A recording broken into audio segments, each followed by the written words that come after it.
watching KRON 4 News at 10. We'll get there together! We'll get there together! We'll make our way through! We'll make our way through! 80 protesters who shut down the Bay Bridge last month are heading to court and facing some hefty charges.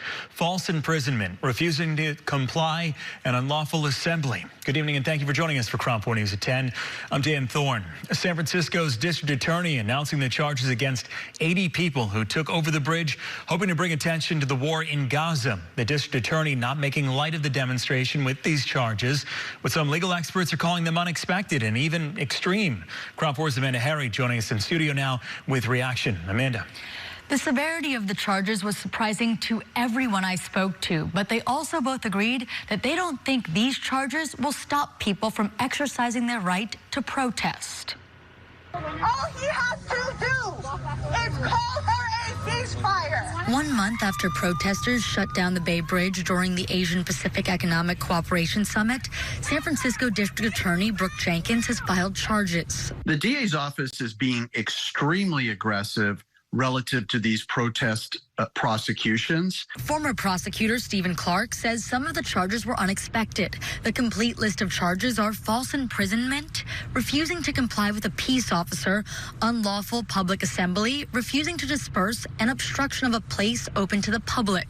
Clearly, this protest on the bridge went too far, and public safety was in danger, and potentially life-threatening danger if a medical emergency occurred and you cut off access to the bridge. That's a very dangerous situation. The DA's office wants to send the message that this type of protest is not going to be tolerated. Executive Director of the San Francisco chapter of the Council on American Islamic Relations, Zahara Billow, says these protests are necessary. I was inspired by the willingness of people to put their bodies on the line to stop a genocide. The protesters' goal was to get President Joe Biden's attention to call for an immediate ceasefire in Gaza and end U.S. military aid to Israel.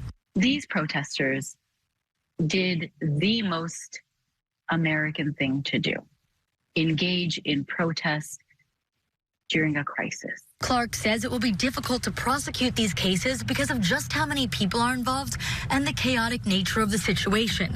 He believes the protesters will continue. I've handled these as a DA, and they're a mess. And what you see is just a continuation of the protest in the courtroom because people want to express themselves.